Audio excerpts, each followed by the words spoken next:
Bonjour Roger, Bonjour Pablo. merci d'avoir accepté mon invitation. Roger, Ouais. tu es historien et directeur de la publication de la revue Regard.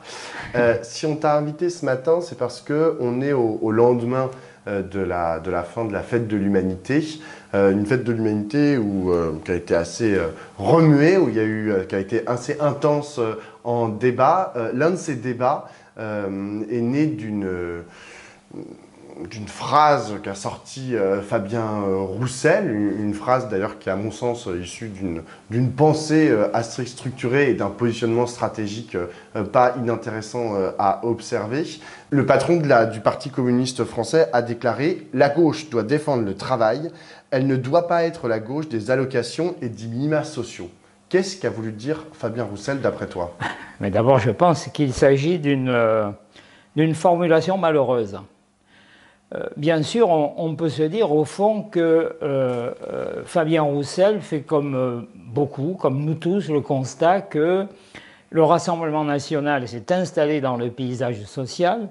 Il s'est installé notamment en gagnant la bataille du social autour d'une opposition que Marine Le Pen et ses amis cultivent à loisir, une opposition entre d'un côté ceux qui travaillent et qui sont mal payés et méprisés d'un côté, et d'un autre côté des assistés, plus ou moins parasites sociaux, qui dans les représentations courantes sont souvent associés à la population immigrée des quartiers entre guillemets. On peut se dire que par bien des aspects, Fabien Roussel pourrait avoir raison de valoriser l'idée que la gauche ne fait pas de l'assistanat une base de construction du lien social, mais fait reposer au contraire la construction de ce lien social sur la généralisation d'un emploi stable et correctement rémunéré et considéré, socialement considéré. Mais en cultivant cette opposition entre le travail et l'assistanat, qui reprend de ce point de vue, malheureusement, l'opposition que fait le Rassemblement national entre travail et assistanat, il crée une redoutable confusion. Confusion d'autant plus étonnante que nous savons que nous sommes dans un système capitaliste dans lequel l'exploitation est associée au fait que l'emploi est régulé par l'existence d'un non-emploi et donc, à un moment donné, la nécessité de compenser les lacunes de l'emploi par de l'assistance est constitutive du capitalisme. À moins de considérer que le capitalisme va être aboli du jour au lendemain, il faut donc s'inscrire dans l'idée que sur la longue durée, la moins longue possible, mais sur la longue durée, il va falloir combiner à la fois la valorisation de l'emploi rémunéré, stabilisé d'un côté, et d'autre part, pour celles et ceux qui ne peuvent pas bénéficier de cet emploi, le plein emploi étant, encore une fois, une illusion dans le capitalisme, il faut des mesures d'assistance qui permettent d'écarter le spectre de l'extrême misère et qui permettent de maintenir la socialisation de ceux qui, faute d'insertion dans l'emploi, risquent d'être conduits à la marginalisation sociale, à la ghettoisation. Nous sommes dans une période où la société est éclatée, où les catégories populaires sont éclatées. L'objectif de la gauche ne doit pas être d'opposer, de jouer les uns contre les autres, mais de réunifier les catégories du peuple dispersé autour d'une perspective qui ne peut être qu'une perspective d'émancipation. En ne se plaçant pas sur ce terrain, en donnant l'impression qu'il cultive des différences, Fabien Roussel, quelles que soient ses intentions, même si pour une part on peut admettre que ce sont des intentions louables, d'une certaine manière joue contre son camp. Est-ce que aussi, d'une certaine manière, Fabien Roussel n'est pas aussi l'expression du camp communiste? Ça fait longtemps que le Parti communiste est du côté des travailleurs et des travailleuses. Le Parti communiste s'est toujours dit historiquement, non sans exagération, mais sans que cela soit faux, il s'est toujours désigné comme le parti de la classe ouvrière. Il s'est voulu le parti du monde du travail. Le problème, c'est qu'il ne suffit pas de se placer sur le terrain du travail. Il ne suffit pas de se réclamer de ce qu'on appelle la valeur travail. Parce qu'au fond, le travail, c'est une réalité dans le capitalisme qui, par nature, est ambiguë. Le travail est à la fois créateur de richesses utiles ou inutiles, créateur de richesses. Il est facteur de socialisation, il est facteur d'émancipation à partir du moment où ce travail permet à un individu de s'exprimer, d'exprimer ses compétences, ses talents et sa liberté. Mais il y a une autre dimension du travail dans le capitalisme, qui est la dimension aliénante. C'est le travail contraint, parce qu'on est contraint d'exercer une tâche que l'on n'a pas nécessairement choisie. C'est la contrainte qui découle de l'absence de liberté à l'intérieur du travail. Le travailleur n'est pas sollicité dans son initiative, dans sa liberté. Il est dans un réseau de contraintes qui est magnifié, amplifié par le fait que l'entreprise n'est pas un lieu de liberté et de démocratie. La démocratie s'arrête aux portes de l'entreprise. Quand on parle du travail, on valorise une dimension du travail qui peut être la dimension utile et la dimension émancipatrice, mais le parti du travail consiste à vouloir débarrasser le travail des contraintes qui sont à la base de l'aliénation du travailleur. Et donc, quand on valorise le travail, au fond, ce qu'on valorise, c'est moins le travail en lui-même que la possibilité d'un emploi garanti, stabilisé, sur la base d'une activité socialement utile et correctement rémunérée. C'est cet emploi utile, correctement rémunéré et stabilisé qui est l'objectif et pas le travail en général. Si l'on se place sur le terrain de l'émancipation humaine, ce travail socialement utile doit être régulé d'une manière radicalement différente de ce qui se fait à l'heure actuelle sur le terrain du travail dans un système capitaliste. Ce travail émancipateur, il suppose que l'on mette au centre de la dynamique productive non pas seulement l'utilité sociale, mais la compétence, l'initiative, l'implication directe du travailleur sur la finalité de son travail et sur l'exercice de son travail. Ça signifie que dans le monde du travail, il faut organiser ce monde du travail d'une manière qui permette à chaque individu de s'épanouir à l'intérieur de son travail et de contribuer à l'enrichissement collectif de l'activité sociale sur la base de son implication directe.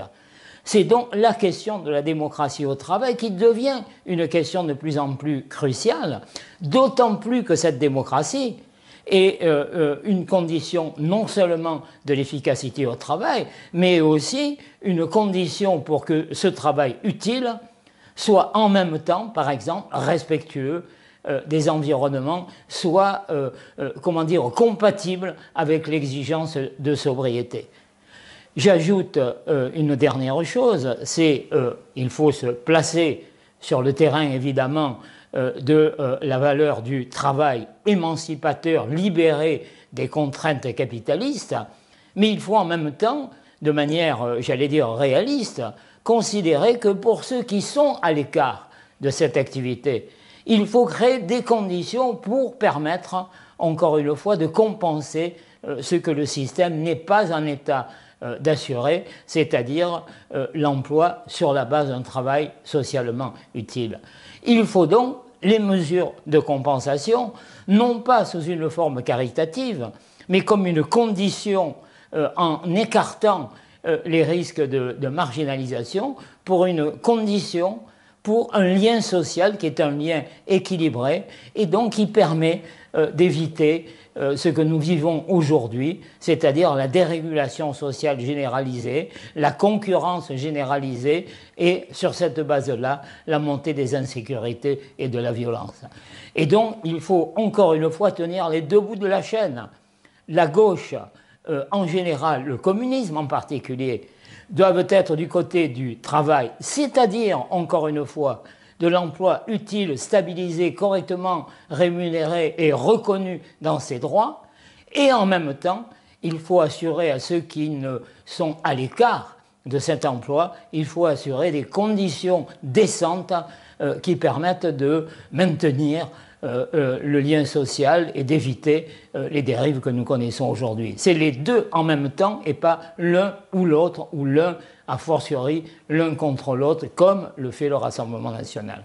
Dernière question, Roger, c'est la question stratégique, parce qu'on imagine que c'est aussi ça qui a motivé Fabien Roussel à sortir ce type d'assertion, c'est-à-dire être dans une perspective de singularisation, de différenciation avec les autres acteurs et actrices de la gauche, notamment de la NUPES. Comment est-ce que toi tu analyses ça et qu'est-ce que ça peut produire en fait? Moi je trouve qu'il y a dans l'attitude de Roussel une sorte de cas d'école qui ne concerne pas que le communisme, mais qui pour une part est propre à la gauche dans son ensemble.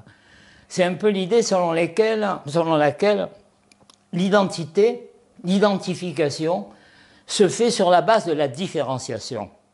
Différenciation par rapport à l'ennemi de classe, entre guillemets, face à la droite et au capital d'un côté, ou différenciation par rapport à celui qui, à l'intérieur de la gauche et du mouvement d'émancipation, peut être, selon les moments, l'allié ou le concurrent. C'est donc la logique de la différenciation. Ça a été à la base de la candidature de Fabien Roussel, qui a voulu jouer au nom de l'identification nécessaire des communistes, qui a voulu jouer la différence avec les autres courants de gauche, avec l'écologie, l'affaire de la viande et des barbecues, avec la France insoumise éventuellement, à d'autres occasions. Je pense que c'est une impasse. C'est une impasse pour la gauche en général. Le problème de la gauche n'est pas qu'elle doit jouer simplement l'opposition au système existant et à la droite.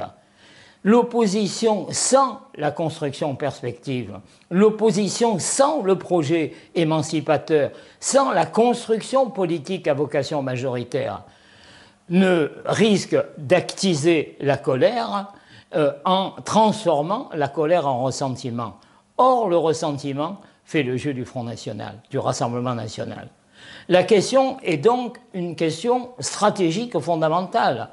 Ça n'est pas par le jeu de la différence que l'on va affirmer à un moment donné la réalité du communisme d'un côté et de façon beaucoup plus large d'affirmer la supériorité de la gauche sur la fausse alternative qu'est l'alternative proposée par l'extrême droite. Ça n'est pas sur la base simplement du refus, ça n'est pas en attisant les colères, c'est en raccordant à un moment donné la colère à quelque chose qui relève de l'espérance sociale, d'un projet de société, d'une autre manière de faire de société. C'est sur la base de ce raccord que l'on reconstruira des dynamiques positives, que l'on fera que la colère se transforme en combativité, mais en combativité pour l'émancipation et pas pour la régression sociale.